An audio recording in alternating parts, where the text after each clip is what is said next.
Hello, hello, how are you? Good. Wherever it is time you're getting to watch this, I trust you are well. I trust your family is doing well, your business is doing well, your job is doing well. I trust everything about you is perfected and in perfect health.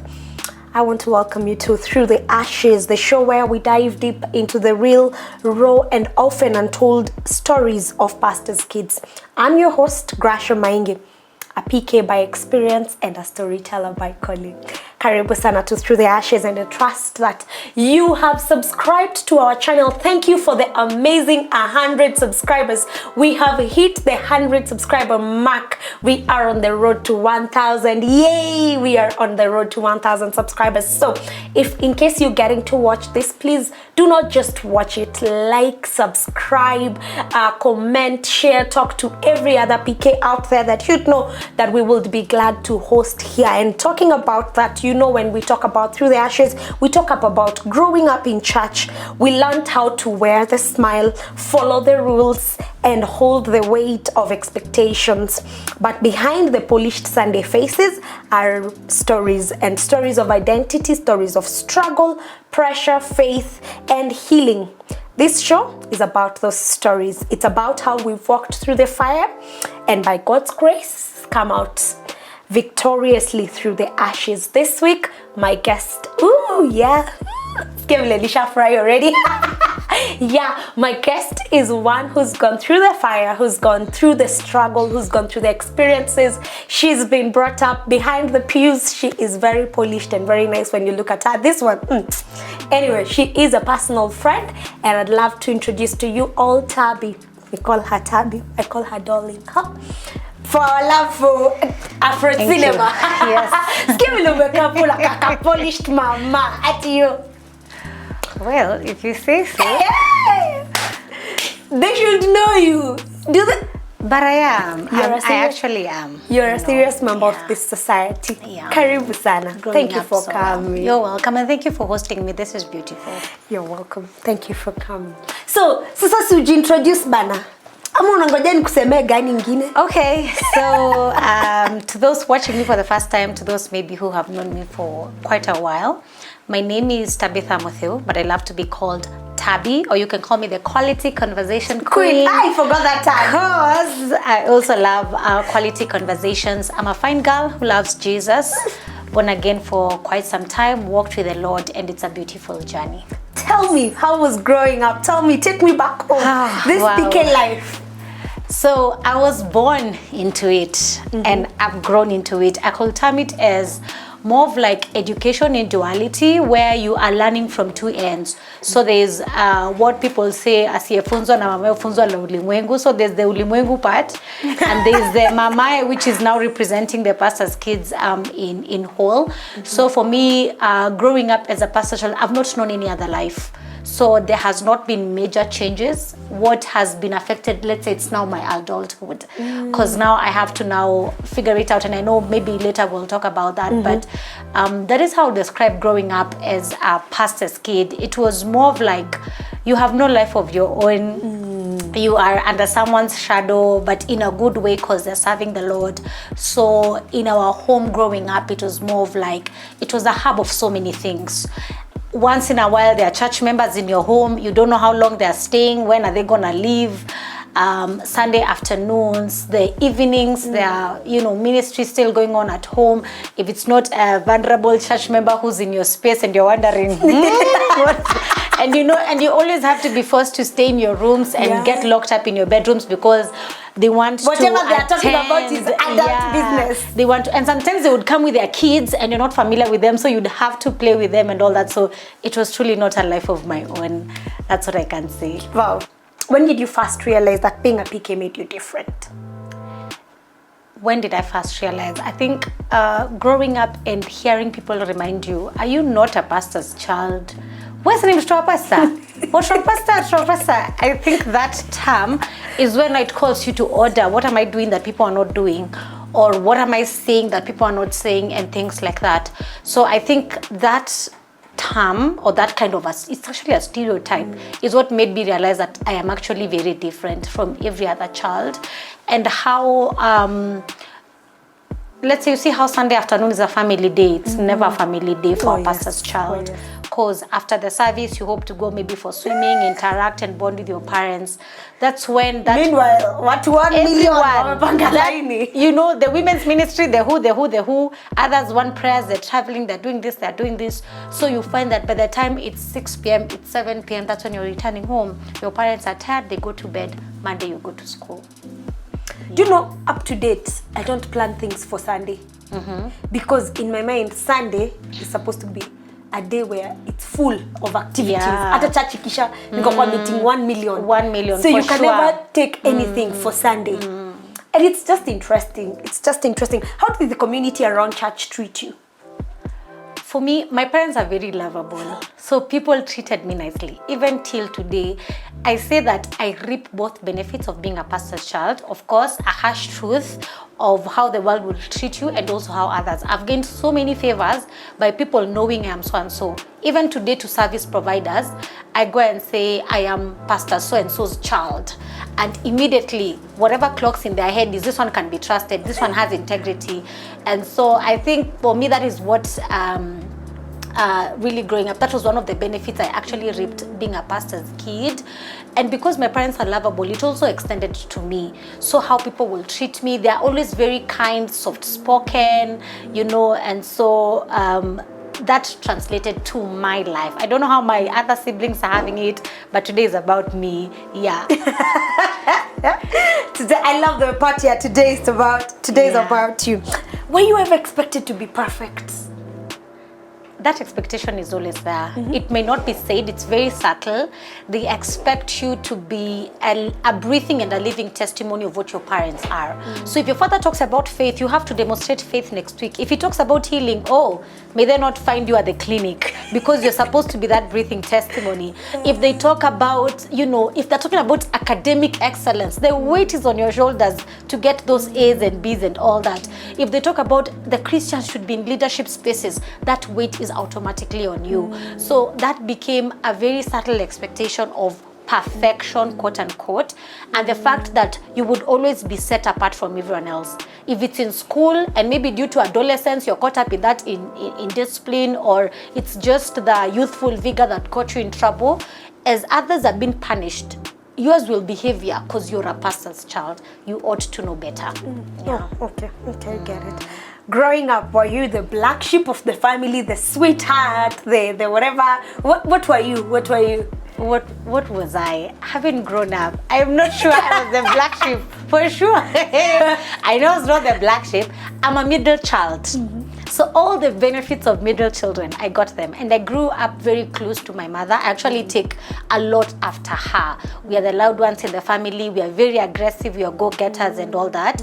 So I don't know which sheep I was in the family, but I grew up a normal life. If it's been caught up in, you know, some sort of nonsense in high school, I did.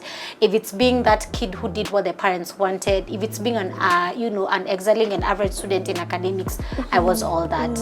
Yeah, but sijasumbua wazazi, so I could say I'm not a black sheep. For sure, they can testify. They will comment and say, you did us proud. I better do. Yeah. Do you know Mimi?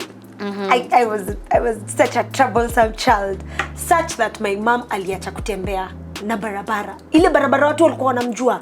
My mom aliachanga kupitia hiyo barabara because I was so troublesome to the point that my mother would see a new number calling.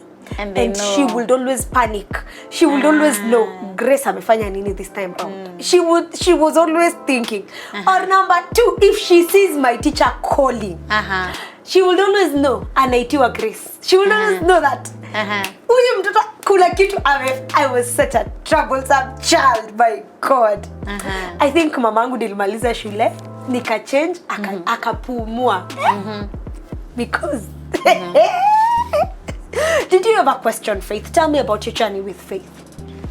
Growing up as a pastor's child, you grow into the faith. Actually, many of us may not even define when did you get born again, because you grew up seeing these things, knowing these things, and the reality of you must have confessed Jesus as your personal savior at one time becomes like what draws the line between you and your salvation. So growing up in a Christian family and being a pastor's child, there's some sort of getting used to things that makes you not feel the things of God very different. Like someone who just got born again today and they are so radical for Christ, you're like, me, I've had it for a longer time and I'm not like you, you know. So for me, I wanted to live a normal life. I was in boarding school from class 4. A decision I am so mad about today, but my parents say I'm the one who cried for it. I know I didn't. I know I didn't.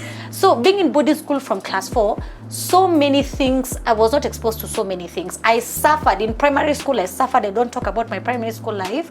And then now going to secondary school, I wanted a normal life. So I lived like everyone else. At one point, I even wanted to be the entertainment prefect over being a CEO official, to just show you how I was radical about wanting to live the things of the world. And it was those things that even if you're there, you still had that deep conviction that this is not who you are. So one time I went to high school. So in my first high school, I always got into trouble. And you know, thank God being a pastor's kid, your parents will always see spiritual warfare first before they see indiscipline. And they would fast. That is so true. They will do so me that one They saved will me. pray and fast. Me that one saved me. Let me tell you. Anything you do, you first peg it on Mashetani. That's true. Yes. Demonic influences. It is For sure. I thought I was Yeah. So for me, when I got into trouble, my parents said some, but it also could be some truth. It could be some truth. For sure, that was the devil. That was not me. So I was in Form 4, I was set to do my exams. And so I had to leave this school. And now when I was sent for, this case was crazy. I may not say it today, but I will share it another time. But then now when our parents were summoned to school to answer as to be part of what the children are saying, my mom just came and said, give us her stuff. And we went. We didn't do anything, no nothing, but we had been beaten. We had been beaten blue and black. So for me, I was even tired. I didn't know what to do. This is Form 4, I'm about to write my exams. And so the same thing had happened to my sister. So I think maybe that's why they were thinking this is some sort of spiritual thing. You know, the devil is coming against our academics. And so I went to a new school. When I went to a new school, that is where everything began changing for me. Just a rewind, before I left that school the following year in February, in August, I had given my life to Christ when I was in Form 3, but I hadn't told anyone because of the disbelief that would be in the community. You know, I was a music master. I carried the mixes, all the DJ lighter, hot grabber me, those things I knew. And then do you know what? To show you how heavy this thing was, the guy I was dating in high school then were those funky DJs. To show you how so much in I was in this thing of, all the world and stuff like that. So I gave my life to Christ, but I didn't tell anyone. On the 3rd of August 2014, I didn't tell anyone. I began to wipe out things. I began to dispose every other thing I had that was not Christ-like. And I began to now call myself to order. And so February comes and it's like the Lord was sort of plucking me from this community. And when I went into this new school, I'd never heard about it. I said, no one knows where I have come from. I will show them who I am. And I'm telling you, they got a version of Deborah. They got a version of Esther. They got a version of everything combined. Tabitha, Dorcas from the Bible. I was everything because now I knew this is me writing my story. However they read it, it's totally dependent on me. And so I got into the community. Of course, some of them knew me from home, but now having a new experience with me, they now knew who I was. And I got to turn a leaf in that new school, and since then I have not looked back. So after making a prayer of confession and living for Christ, so that is how I came to be solid in my faith. I have not questioned faith even a day. Does God exist? Does God really love me? And things like that. I've not gotten to a point where I have questioned that because I have actually seen it at work. Yeah. Let me ask you, a lot of PKs tunajipatanga tukitry hizi vitu huko nje tunataka kwa the whatever you tried, the worldly things I have tried them. The only thing I didn't try was clubbing. Just wasn't for me, but every other thing marchali manini hizo vitu zingine. So a lot of us find ourselves out there because probably there's a void we are trying to fill that we feel is not filled at home. What was that for you? Social life. You never have a social life. You never have friends. you never get to experience what other people are experiencing that would make them happy.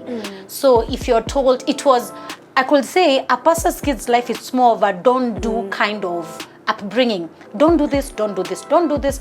No one tells you then do this, or what will happen if I do this. And that is why most of them, when they're caught up in their messes, they're very comfortable, because to them, maybe it brought them some sort of satisfaction, or now they're like every other person. So for me, one thing, it's a social life. You never have a social life. Till today, though people don't see this, I struggle to make friends. Because I'm like, how do I do this? I struggle with interactions because growing up as a pastor's child and being a middle child, and so my siblings were very much apart. So they're either in school, I'm at home, or we are both at home but doing very different things. So having that social life, I didn't really much try for so long, because you see, when I left high school, when I should have been doing all those things, I really turned a new leaf. Yeah. And for me, it just went like that. But even today, when I sit down, one time we went with my friends to Arusha. And we went to the club. We went to the club, but it wasn't, we were going to look for food. And where we found food. No, let me tell you, we were going to look for food. I'm joking. Where we found food, it happened to be a club. So it was a 2-section. So this is where you eat. When you're full, you cross over to the dance floor. And I loved that night, I can tell you. I loved that night. You know why? Because I'm here. I'm in a foreign country. Nobody knows me. I'm with my friends. And I'm just like, so this is how you guys feel on Friday evening? Like, this is it, and we are dancing and nobody knows you and you're happy. Of course, your 5 friends won't tell on you, but for me that night, I felt some sort of satisfaction, but my friends knew I was born again. And they were very sad that they actually brought me to that place, but deep down, they didn't know I left a very happy person. But then we can go back, I might just as well. But for me, I now knew what it feels like.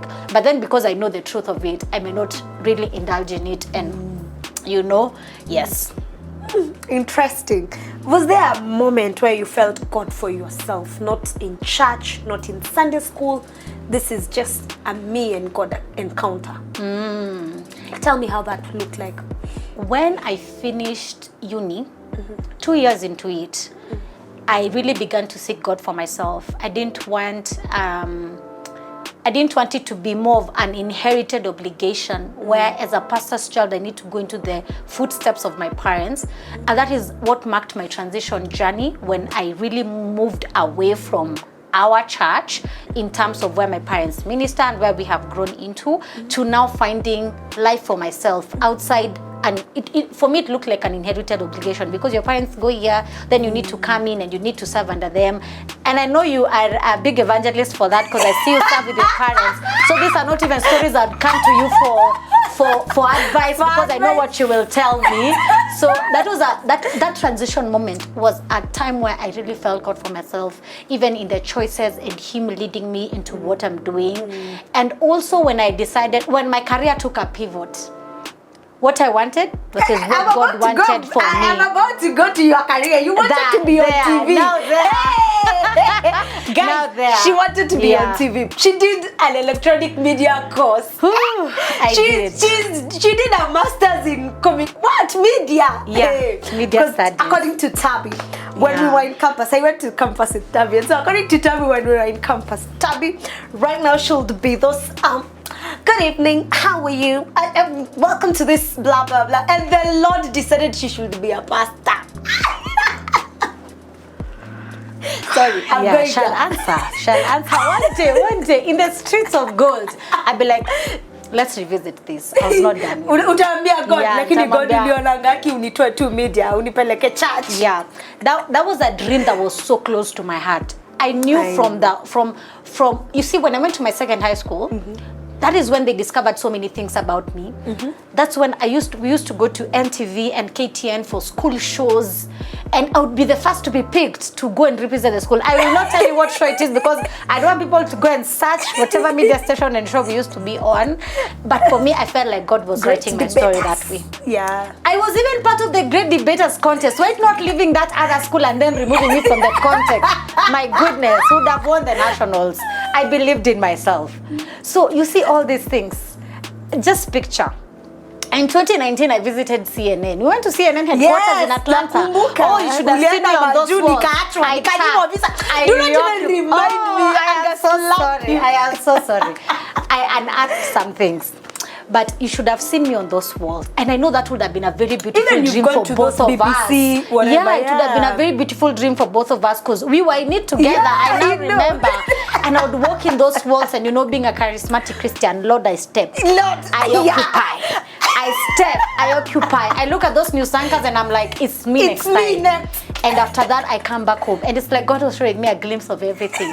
At the same time, I don't know what I felt. So I come, I study, and you see, we were, we're part of the pioneers of Daystar University Live, doing chapels online. The period Daystar production. Yes, unit, so what could have gone wrong? If you give someone my life, if it was an Afro cinema movie, you knew the ending. You knew the ending. She go end up on TV. Yeah. So after doing all that, and now I finished school. And I'm just somewhere on a hike and God says, joke's on you, this is it. And all of a sudden, I am in ministry. Today I'm in ministry. I don't know how I got here, but I can't even remember my first times because I never considered them first time. First time to preach, first time to pray in church, first time I never, because I knew where I was going. This was not my thing. That was not but here you. we are, for sure. Tell me how you felt like when you received that invitation for that job. What was going through your mind at that time? Because you had media dreams and then you're like, I am here, I want to be on media, I'm a girl going to TV, and then an invitation to be a chaplain comes. Now, when I got that first, okay, let me give you a backstory so that we can tie to this. We were on a hike. Okay, we had just finished I just finished my internship and I was interning at a corporate affairs department. So more likely my PR course and everything. And so I told my parents, I don't want to sit at home and do nothing. Of course, I was escaping the dishes and everything. I told them I want to go to school and volunteer. I want to go and help those who are coming. It was COVID time. So the other leaders we were serving with in the Daystar Christian Fellowship were coming back to school after COVID. And I knew they made, just that compassion of it may be hard for them to settle in and balance ministry. Let me go back and help them because I'm doing nothing at home. And then through helping them, maybe they're able to settle. I talked to my dad, I draft the whole plan and he accepts to pay my rent and I go. And sometimes, now this time, I'm not even seeing God working behind the scenes. At least today I can say he did. And when I get to school and I tell them I'm here to volunteer, they were so happy. And so on 18th of October, we were on a hike somewhere. Reverend Musili calls me and is like, hey Tabby, I'd like you to send me your CV and stuff. I never thought much about it because even them, they knew my dreams of being in on media TV and things. So I was like, oh wow, destiny helped us so quick. I sent my CV. When I sent my CV, of course, 2 weeks later I was on the interview, I got the job. Did I think so much about it? No. Because to me this is a transition as I go to the real thing. And McHugh, my boss at that current time, introduced me to one of the media personalities on TV. So I knew this is truly me exiting. And I could say since 2021, because I hadn't even graduated when I was getting the job. And then I later graduate. And now it's 5 years or 4 years later, I'm still there. And you're not just there, you are permanently employed. I am permanently employed. I am telling you, I am still there. But then, what made the difference was 2024. Last year, it had been an year of the Lord really shaping me. And that is when the transition also happened. It was like, for me, I can say it was my season of separation. God telling me, you're not inheriting an obligation, because I didn't want to inherit, the calling, how people, even today when you say you're a pastor's kid, they're like, that's why you know scripture. It's not like you've walked with God as well and things like that. And so that is when God put me on a pause and began to show me, this is where I want to take you.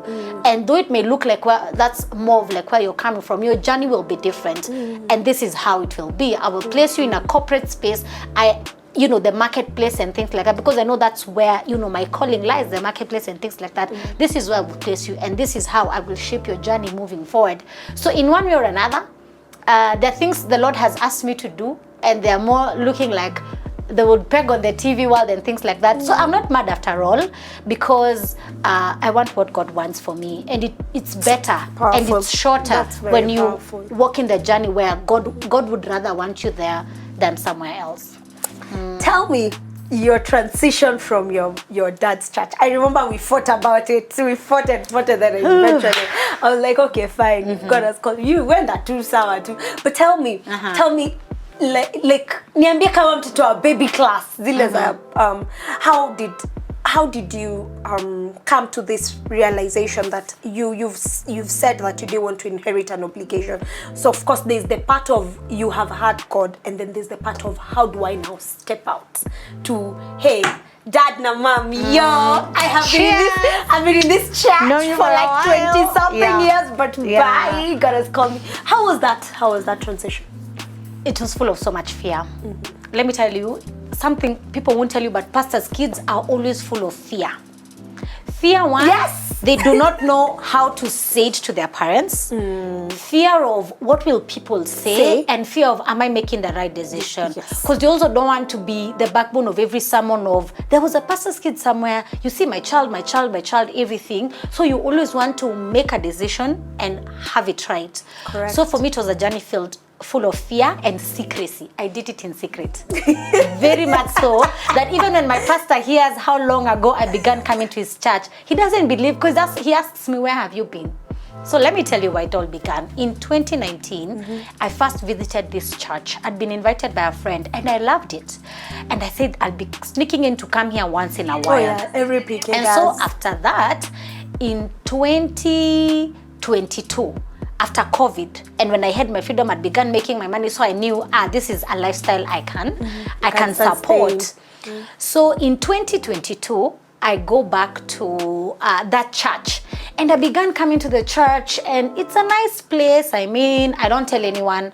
So because of my job, I was needed to work on Sundays. So I would be there with the students while fellowshipping and doing church.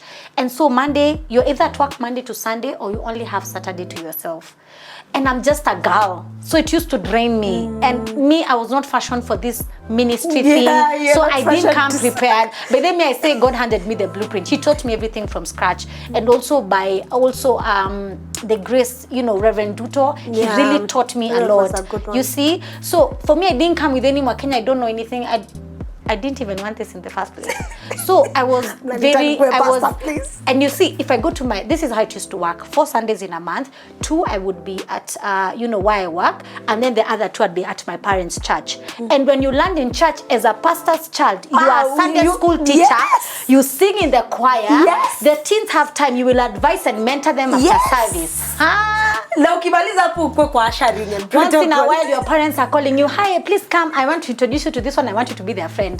Come, I want to introduce. So you're like, you see all that. So I came to a place where I was totally dry. My well was dry. So I was operating from that. I was like, I would read the Bible, I would pray, nothing for me but for people. So it wasn't even feeling me. I was at a point so dry. So what did I do? I started working it out with God and asking him, where have I come? I began to feel so frustrated. And I remember one word my mom used to say most of the time is that we shall not serve God in pain. And for me, that is something I carried. I said, if it begins to feel painful, then it is not of the Lord. You see, like Proverbs, the blessings of the Lord maketh one rich and addeth no sorrow. Every time I would feel the journey has become heavy, the process has become so painful that it creates resentment in me. It doesn't create the urge to seek God more, but resentment and bitterness. I'll know this is not a journey that God wants me on. So I would go back and seek him and ask him, what am I doing wrong? What am I doing? And I remember one Sunday, I said I will stop going and I won't tell. Remember, I'm doing this in secret, just between me and God. A few friends here and there. If I begin to sense a friend is telling me otherwise, like you, I stop giving you updates. I move on with my life and God. And so on this day, I'm going to church. And do you know, I used to cry in the matatu because I used just to have this feeling of, oh my God, am I even doing the right thing? And that day when I was in the matatu, I told God, I want one thing. I want someone to care for me. Because if I tell my parents what I'm going through, they're seeing their baby. And there's no problem. They're seeing their child and they're like, come home, we'll take care of you. But me, that's not what I want. My legs, both of them are in. I want you to counsel me. I want you to take care of me. Tell me, if you say this in ministry, do this and this and this. You see, and I can't fault them from that. They were doing their best as parents. And so I tell God, I want someone to care for me. That day I come to church. The church where I go to currently, there's a culture of prayers after the service. So the pastor says, if you need prayer, someone will pray for you, just come to the front. Of course, I was a recipient of those prayers every other time I came because I needed them. And so I go and I meet, for sure. So I go and I meet Pastor Sophie. And she listens to me and tells me, I have also been a pastor's kid and I will care for you. That is the exact statement I told God I want. You want someone to care and for she you. said exactly that statement. And we began a journey with her. And many other times I would still go to work. I would go to my parents' church. I would come here. Of course, once in a while, I would throw the things of, oh, the service was good today at City Lighters Church. Oh, the things was this. I would bring materials from church and place them strategically at the table so that they see I'm moving. So that they see I'm moving. I would begin to tell my brother, there's this church program, you need to come, inducting them slowly. My mom caught the fire very fast. She was gone. My dad, it took a while. So he actually thought I was on a missionary journey. He said, once you're done with your mission life, you will come back. I was like, I'm not on any mission journey. Me, I found my place. And but me, I kept telling them, imagine it's like I found my place. But what really helped me, a few things helped me when I was looking for that journey, because maybe there's a pastor's kid who's out there and they're like, how do you move from your parents' church without them feeling offended, without you caring much more of what the church members say, and without feeling like you disrespect them, And so that's why I say my journey was also filled with fear, because I didn't know how to have that conversation. And so after my dealings with God and, in 2022 now making City Lighters Church my church, up to 2024, I never served in church. So if they needed me at my parents' church, I would be there. So for those main meetings and those big things, I would go. But the other days, I am there. And so for me, it was a time for my well to be filled. And I experienced that moment with God. I was very much refreshed. I began to love the things of God again. That was from 2022, 2023, and now 2024, when God confirms it and says, this is where I want you to be, and this is it. From here now, we will walk this journey with so much clarity. And so one thing I did, I looked at what doesn't serve me in my parents' church anymore.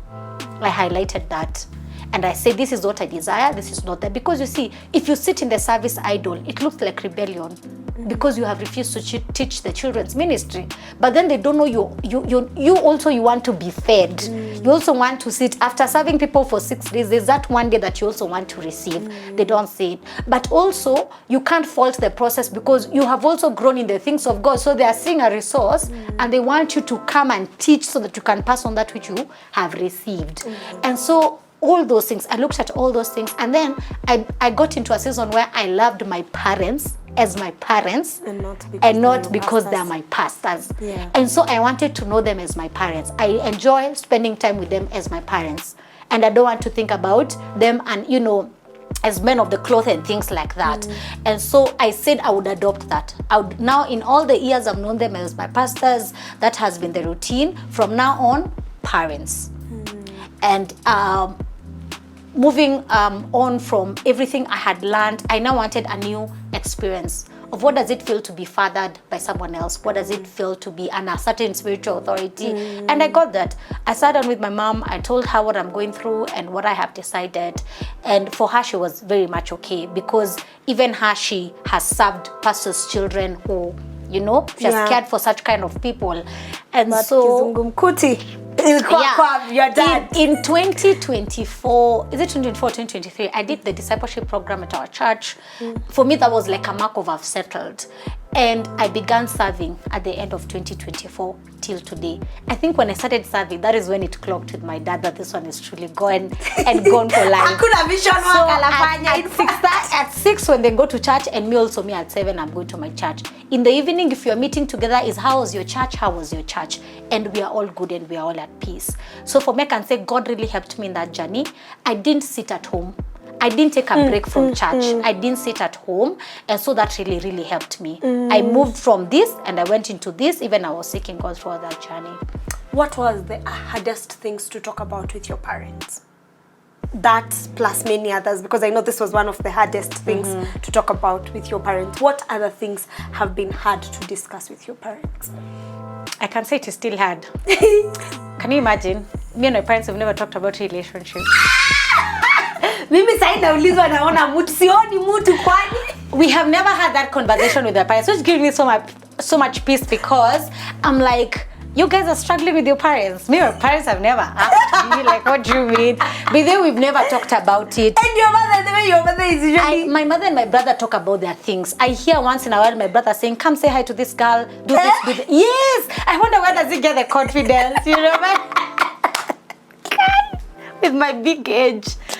Now, that will be a moment of reflection after this. Yeah. But that is a topic we haven't talked about. You know, when are you bringing someone home? Are you seeing someone? How are you navigating relationships as a young person? We don't really talk about that. That has been a hard topic. But every other thing in life, we talk about it. We talk about finances. We talk about saving plans. We talk about our future. Of course, your we dad talk is about a banker. Everything. Other than relationships. Other than that one thing. Did you ever feel neglected because of ministry? Did I ever feel neglected because of ministry? I can't say I felt neglected because, as I said, I don't know any other life. Like, they didn't transition into pastors when I was 10. Yeah. I was born when they were both Sunday school teachers and things like that, you see. But sometimes I've wanted them very much selfishly to myself, especially on those Sundays that it's family time, let's go home. Or even moments that really made me cry inwardly is when you'd want to see your parents after a Sunday service. Maybe you just want to tell them you preached well, that someone was good, ama I just feel hungry, and they would tell you, sit outside, niko na mshirika. Me, those moments were hurting. Unaambiwa ukae tu na unangojea. What if I was dying? What if it was crucial? When you go home, who do you go home to? To the mshirika or to your children? So for me, if God, if you call me to this pastor thing, family life for me will be undebatable. Will you get married to a pastor? The things of God are the things of God. Anyway, you see, those are things I don't want to say it here because I don't want to refuse, because when you refuse, the Lord begins to prepare. The Lord begins to prepare the best for you. I do not want. Let us leave the things of the Lord to the Lord. But those are moments I really treasured selfishly to myself. And also, church members need to catch a break. They are our parents, whether they're in church or not. So you'd find some church members, I'm like, Dad, and they're like, oh, you see, Dad, ni pastor. Akiwa kanisani ni pastor. And so? And I'd look at them and I'm like, Dad, because they're my parents, whether you like it or not. And so for me, if there's even, a pastor watching and they have children, family life is very important. Even if your kid comes to whisper in your ears in the presence of guests, of course, it's not the bad behavior where they just nini anytime, but you ought to listen to them, because what that registers in their mind is that church comes first. And so even when you come home in the evening, they're like, they're home for 30 minutes, they're going to church. Your children will always look forward to when you're going to church. They'll be worried if there's no revival meeting in a month, because what do you mean the whole weekend you're at home and things like that. So, yeah. Have you ever experienced church hurt? Not really. Not really. I have not gotten to that place because I have known how to put those people in that places. Especially that one who keeps telling me they're not your parents. Immediately. How do you deal with those people? Very gently. I have this thing where I'll tell you something very family, smiling, and I have no problem with you. I don't hold offense. So we'll meet in church next Sunday and I'll be good with you. So for me, when I began to learn that these things are not okay and someone would do them to me, I would correct them on the spot. I'll tell them don't do this. Do you know one time I actually crossed my legs in church like this, and a lady came to tell me it's not godly. Why not for her age? I spared her for that. I was like, you would left, right, center. I would have just asked her, what do you mean crossing our legs as ladies is not godly in church? And you see all those things, and they begin to heap a whole that's not on you. And so for me, I found also a way to express what I feel in a very, I'm not unsure about this, I know what I want, without making others feel like they're less. Or even today when I go back to my parents' church and people begin to ask me, no, umepotea, I tell them where I am. I don't lie to them.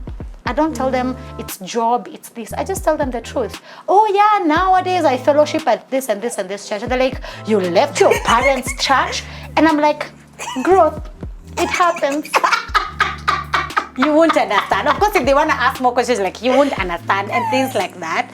But then also when they begin to question so much, as if my parents don't understand, I'll be like, my parents are okay with it and they support me fully. You see? Yeah, so I've not experienced church hurt, and also community. Community is happy. You remember we belonged to Shielded PKs at one time? Yes. And Yvonne created that community for us as pastors' kids to come and share how we feel. Oh, others were having it worse. And I was like, yeah, so I've learned to live my life apart from seeing that everything has to revolve being a PK, and that has really shielded me from undergoing church hurt. And where I felt hurt, I've always spoken it out, because I've not learned how to. We've not been taught. Where I come from, we've been taught to express ourselves. We've not been taught to bottle up things. Yeah. All right. What's something you've healed from? Something I have healed from related to pastors' kids or related Generally. to life. Generally. I have really healed from bitterness and offense. Tell me about that. If we had this conversation 1 year ago, I would probably say I'd bottled up a lot of trauma in regard to what I saw my parents do, what I saw church members doing, and how I grew up. And it affected so many things, because you see also when you go to uni, you're exposed to other lives and you hear other children and you're like, what do you mean, you know? And so one time I spend a lot of time with my mom.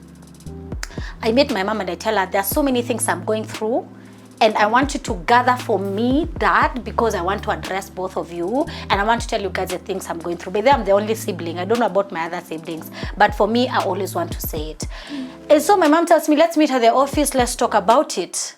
And I begin to pour out my heart. I cried. It was one Tuesday or a Wednesday evening. I can't even remember. I cried. And when I finished, I told her, now that was just a summary. I want us to meet with you and Dad, and I want you guys to tell you what I've been going through, and this is how it's affecting me. Because remember, I'd promised to love them as my parents, but then because of ministry and all those other titles they wore, I couldn't separate issues. When I finished that conversation, you know what my mother told me? I pray the Lord repackages you. Such a typical pastor for sure, yeah? I pray the Lord repackages you. And remember, she had told me she'll organize the meeting. So I was cool. And I told her, yeah, let's pray the Lord repackages, because I just felt it was just another statement that came to, bottle up everything. And I went home, and that statement couldn't stop ringing in my mind. Pray God repackages you. Allow the Lord to repackage you. Did I ever have that meeting with my father? No, because the Lord repackaged me. I tell you the truth, Darlene. The Lord repackaged me. The things that caused me pain today, I can say them out. And one thing my mom told me is that maybe we didn't know any better. You see, maybe they were in this thing for the first time. They didn't also my have grandparents a and all those other things were not, you pastors, see, yeah. And the Lord helped me to heal from offense and bitterness and things like that. And I can say that's a tick. It's, of course it comes, but the Lord now helps me to handle it better. And the Lord repackaged me for sure. Okay. Yeah. What does freedom look like now? Freedom to me looks like being able to do the things I need to do without that little voice telling you, what about you're a pastor's kid? What about, when I wake up and I want to look nice, not everyone viewing me in the lens of a small pastor, not everyone viewing me in the lens of what would your parents say, what would your parents do about this? But freedom to me looks like being able to charter my life, knowing it's me and God. It has nothing to do with everyone's applauses. At the end of the day, what does your master say about you? Who's God? And so to me, that looks like freedom. There those other chains of comparison and what would people say, and those other chains of what if you fail, what if, they are all broken. And to me, this is now me and God. Amazing. What do you know now you wish you knew then? Then would you What do you know Timeline. now that you wish you knew earlier in your younger ages? What do I know now? Before the repackaging. Yeah. Before the repackaging, nothing can't be fixed. Okay. You can always, whatever it is, you can always find a way to solve it. If I was to write a letter to my younger self, I would tell them it gets better with time. It gets better. For sure, there are things I wouldn't even think of doing. Sometimes I sit and I wonder, how did I even tolerate this in my life? But maybe it was because of age. And so I say it would get better with time. And I tell my friend, even looking back and to today, if I was to see my younger self, I'll just give her a pat on the back and tell her, I'm proud of the adult version of you. You don't know her yet, but I'm very proud of her. already. Amazing. Yeah. If you were given a blank canvas for you to write something on it, probably to God or something, what would you write? I'm just a girl. I'm just a girl. Every day, I'm just a girl. Why would I say I'm just a girl? Because by the God, I don't think he sees us as just a girl. Because of the experiences, of the experiences we get out of there with exactly what you have talked about. Maybe I'm clothed with the whole armor of God, and I get out here and I begin to fight battles I know not of. But he's seeing you're already armored, so he doesn't see me as just a girl. So sometimes I just want to be a girl. Just I want to tell live my God, life. dear God, I am just a girl. I don't want every day to answer questions of, how you so young and you're a chaplain? I don't want to sit with the rest and they're like, are you really part of us and things like that? And I'll just be like, God, I already said I'm just a girl. Let me go. Yeah. Taking me back to that point, you've reminded me something I wanted to ask you. How is it working with old people who are like, hauna experience, ulitoka campus, how are you a chaplain? Tell me, how was that for you? Wow. For me, that has been, I can say, a journey I've second guessed, but at the same time, I've tried to be very fearless about it. Most of the time, where I come from, because we are working with young people, it's very much relatable, so we relate with them very much. And my immediate, the people I work with, they are all young. I could say at the main campus, I don't want to mention their ages, but they relate to the young people. At the main campus, we relate to the young people. So it's always outside of that environment that I would get those questions of, how are you so young and you're traveling? Of course, it took time for even, I could say it took time for Daystar to accept that this one will really stick into her thing, because I always gave a communicator I'm made for the TV every day of my life. When I had my dyed hair, when I lived how I lived, when I wanted to wear flashy outfits and just feel like, how does it feel to be on, on the screen and things like that. Maybe even for them were like, blue. Tabby. And I loved it. And I loved it because those were choices I'd made for myself. And for me, I was very confident. But then I look back and I don't even regret a day. I look back and I don't, because I loved it at that time for myself. But then one thing, there was a man who reassured me every day that you can do this. He saw me. He was very proud of me. He called me out when it was necessary. He encouraged me. And he saw maybe what I wouldn't say today. And he told me, you can do this, Reverend Ruto. And that kept me. Even when we go out there and we go to meetings today, and I'm telling you, the chaplains, they're all in collar and, maybe gray hair or in very good pastoral wigs. And then you sit, you look like an admin, the admin of the group amongst them. And something inside me will tell me, be who you are. Be true to yourself. And half of the crew would be like, not so sure. And half of the crew would be like, we like it. We want to see young people in this more often. And for me, that thing of knowing it's God who has put me into this. It's not my love for anything. I won't say it's my love for young people. I won't say it's my love for the things of God. But what God has actually said that this is your season, this is where you need to be. That is what has pushed me. Do I look forward to an ordination one day? I don't know. The things of God again. The things of God again. Just maybe. Next time if we get another opportunity for another show, we'll be coming with that collar and we'll be very happy because it is the doing of the Lord. Yes. Wow. Oh, amazing. What do you wish people would know about PKs? If you were given today, beer, this is what I want you guys to know about us. Say it, narrate it. I'd want them to know our lives in the different parts. One, if I was to write to them as, let me speak of myself, I'd want them to know the pastor's kid in the church environs. I'd want them to know about the pastor's kid at school, the pastor's kid out there, and the adult pastor's kids, because those are very different faces. When we go to church with our parents, they'll be proud because they're seeing we are walking in the right way and things like that.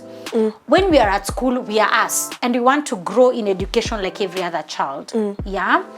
When we are as adults, we are now charting our lives. It's no longer about our parents, it's no longer where we are coming from. And also, a pastor's kid is everyone else. It's in the title of the parent. You see, kid, remain with kid. Leave pastors out of it. I'm just a child, and we deserve to grow like every other child. I know it's impossible because our life revolves around church, faith, and ministry, but we would also want to be treated like every other kid out there. In terms of being exposed to opportunities, in terms of being told realities of life. We don't want to be set apart, or we don't want to be stereotyped because we're pastor's kid. Let them treat us like every other kid. All right.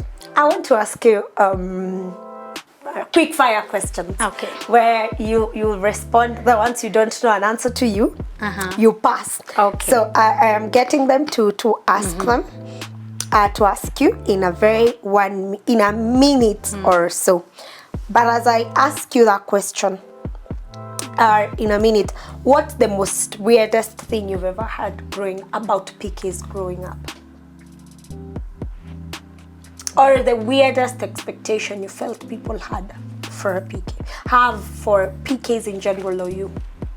The weirdest expectation, it's that of inheriting. You have to inherit after your parents. You have to like follow in the steps of your parents. So if you find like someone today is an entertainer and they're no longer in like the active church spaces, you're like, how, and you're a pastor's child, you know? So for me, that felt very weird. Having to think that people already know how my future will look like.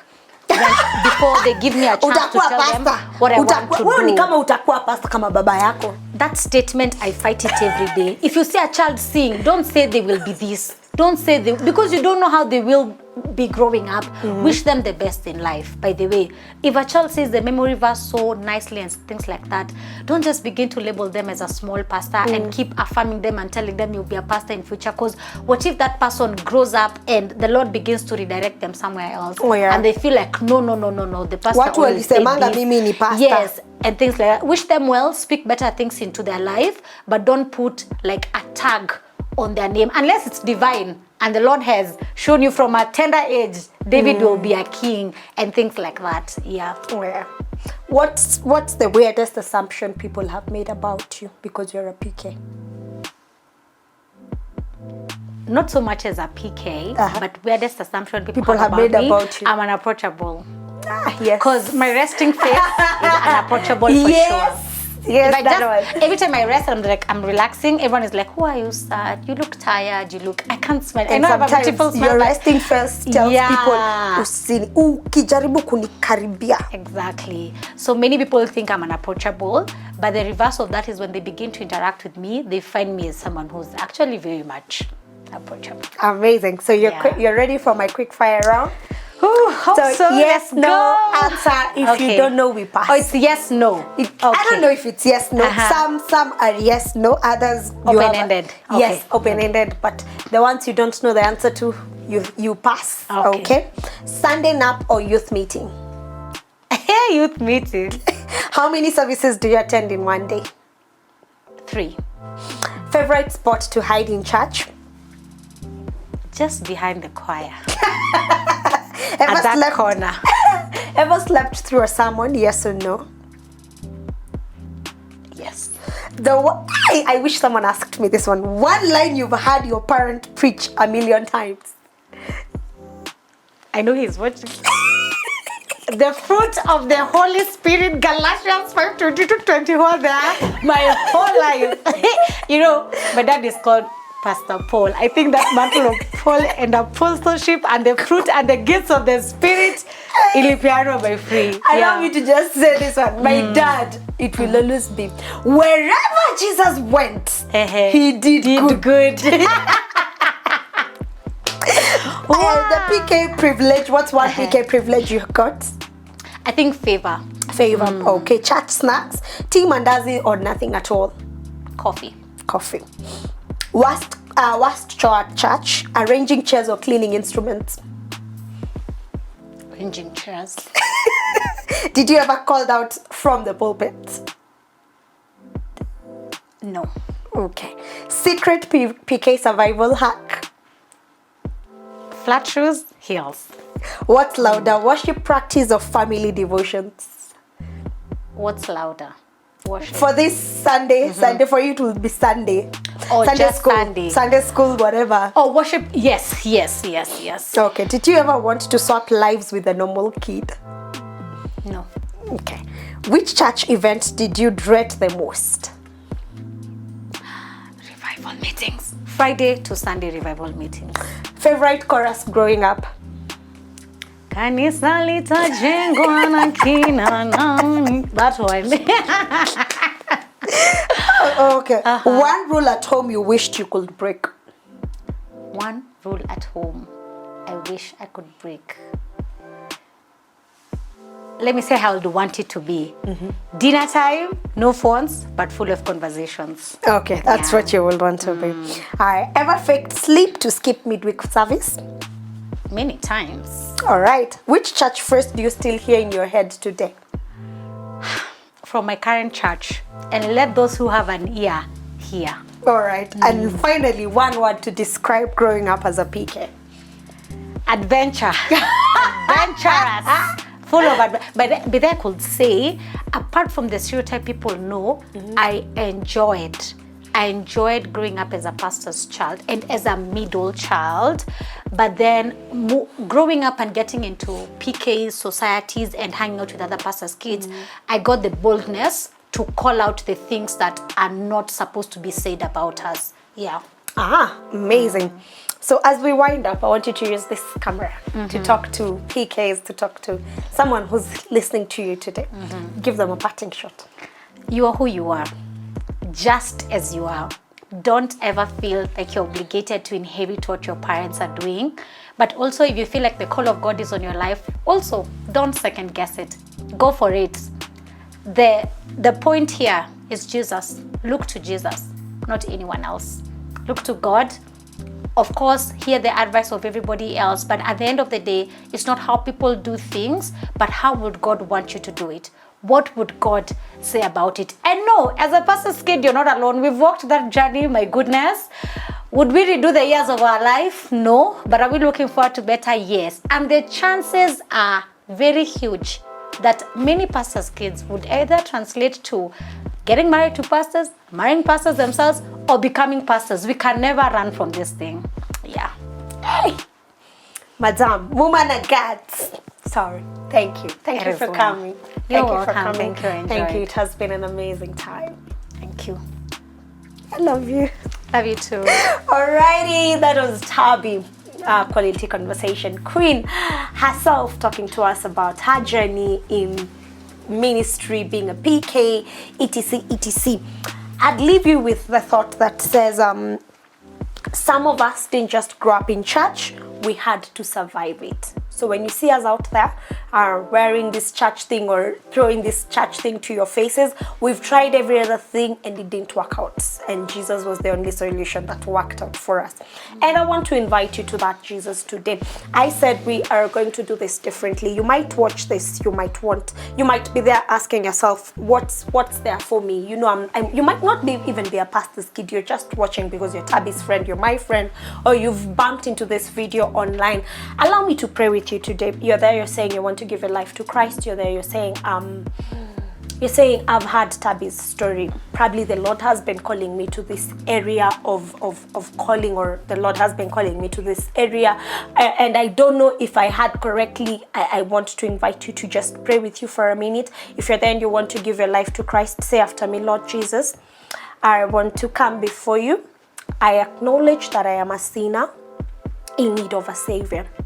Today, I accept you as Lord over my life. Write my name in the Lamb's Book of Life. From today, I choose you and I choose to be born again. In Jesus' name, I pray and believe. Amen. If you're there, you've given your life to Christ, please find a Bible-believing church, join a church, get discipled, get to find a community around you where you can grow and be part of a bigger community. If you're there and you are trying to figure out life, I pray that the peace of God that surpasses human understanding will get to envelop you, will get to engulf you. And if you're there, you're just trying to think where navigate through life. We are all in the journey of doing life, and we're all trying to navigate life. I pray that that peace that he gives, that is not of the world, is the peace that he gives you right now. And I speak into every situation, whatever miracle you're believing God for, be it healing, be it a breakthrough, be it a job, be it employment, be it capital for your business, may it be done in the name of Jesus. We usher you into a place of rest, because it is not the will of God that we should be building from the place of pain and from the place, because that's the biggest takeaway from today. One of the things that Tabby has shared and I have spoken to me deeply is that it's not God's will that we serve him in pain. And therefore today I want to usher you into the place of rest, into the place of abundance, and into the place of serving God wholly. That's it from us here at Through the Ashes. Please subscribe. We are on the journey to 1,000 subscribers. Please subscribe. Ndashinda nikiwaambia hivyo, but subscribe, like. If you see this video, you know a PK we could talk to, please reach out to us at throughtheashes ke@gmail.com. We would be glad to invite them for an interview to discuss with them. If you are a PK and you would also want to be featured, please reach out to us through that email. Itakuwa ina pop up on your screen and we will be glad to have you. My name is Grasher, and until next time, ciao.